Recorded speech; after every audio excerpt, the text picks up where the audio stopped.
This is Stephen Nojiri, and this is another video about the Tada Genji Jingunden. In this video, we're going to look at the place of the bow and the arrows within the tradition. In a future video, we're going to look at swords and their place in the tradition, but this video here is going to be specifically about the bow and the arrow. The reason that we're focusing on the bow in this video, and this comes first in the series, is because the bow is significant to the Tada Genji tradition. And the reason that I've mentioned swords, and it's almost a dualism between the bow or the sword, is because in modern times there is this kind of idea of the, quote unquote, the sword is the soul of the samurai. There's a great emphasis on the sword. So because of this, we are making these distinctions and comparisons between the place of the bow and the place of the sword within the tradition. Within the Tada Genji tradition, also as well as the Shotoku Jingunden and the Tachibana Jingunden, so pretty much within all the Jingunden systems, but because we're using the Tada Genji tradition as our primary staging ground, as our primary hub, if you will, within all of these traditions, there is a very specific point. It is brought up in all of the traditions. It permeates all of them. So that is this main point, that this is a way for warriors of the bow. It's very clearly stated that the bow and arrows, the arrows goes along. The text itself specifically is referring to the bow, but you know that the arrows go along with the bow. But the bow is the primary weapon of the Tada Genji tradition. All of the texts are very clear. As I said, it's also the primary bow of the Shotoku and the Tachibana. But again, since we're focusing on Tada Genji, it is the bow. The texts are very clear on this, extremely clear, that this is a way for warriors of the bow. So the bow is the primary weapon of a practitioner of the Tada Genji tradition. Now, earlier we said that this was sort of being compared and contrasted, distinguished from the place of swords because of the modern popularity of swords, or it's also a popularity from antiquity. But the sort of popularity of swords and the focus on swords, we then have to, if we're saying that the bow is the weapon, the primary weapon of a Tada Genji Bushi, well then what about the sword? And then so I will make a video later that directly addresses swords.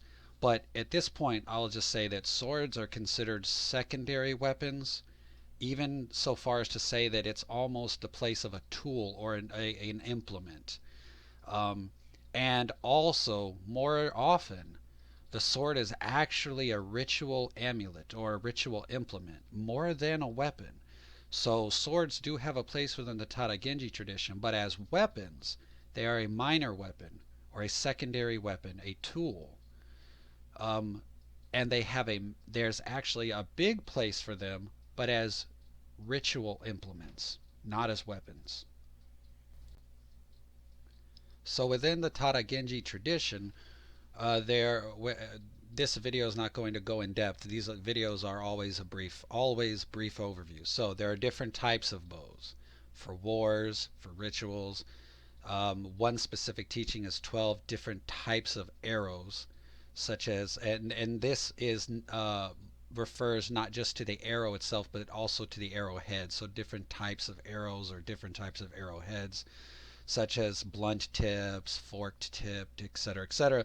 But again, it's not just the arrowhead, it's also the purpose of the arrow. Is it for war? Is it for hunting? Is it for ritual use? And then there's also extensive methods for decorating the bow and the arrows, teachings involving, the strings, the feathering, the shaft of the arrow, etc., etc. So there's a lot of attention put onto bows and arrows. Bows and arrows for war, bows and arrows for hunting, bows and arrows for ritual usage. Um, there is a very specific section about rituals using the bows and arrows for expelling evil spirits. So the bow is not just a weapon, but it also has a ritual usage for sort of banishing evil spirits. These rituals range from very simple techniques to chase away evil spirits with bows and arrows to very complex rituals to chase away spirits with bows and arrows. So, for example, the most simplest version is there's a special way, a special teaching that to an outsider doesn't look like anything more complicated than just plucking the bowstring. Now it's a little bit more complicated than that, but it is as simple as just snapping the string of the bow, or not snapping it, but plucking the string of the bow.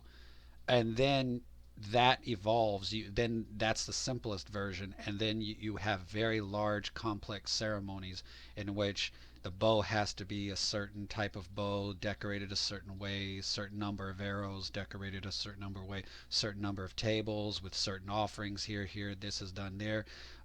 You have to make this, do this. It can get very complicated. So within this Tada Genji tradition, within the Shotoku tradition, within the Tachibana tradition, there's a ritual magic in where the bow and the arrow become the primary implement of said ritual. Now, within these traditions, it is said that the reason that the bow is the primary weapon, it is the main weapon, and why the bow is also sacred, it goes back to when Emperor Jimmu was standing on an overlook with his bow, and a divine eagle or a divine hawk landed on his bow, and it sanctified the bow. And this became the sort of the gods mandating, deeming that the bow was now the weapon of the emperor and his warriors. So the bow was now divine because it is the divine weapon of the emperor, and then the warriors that serve the emperor, thus the bow becomes their implement. So this is how the bow is both a weapon but also a magical ritual item as well.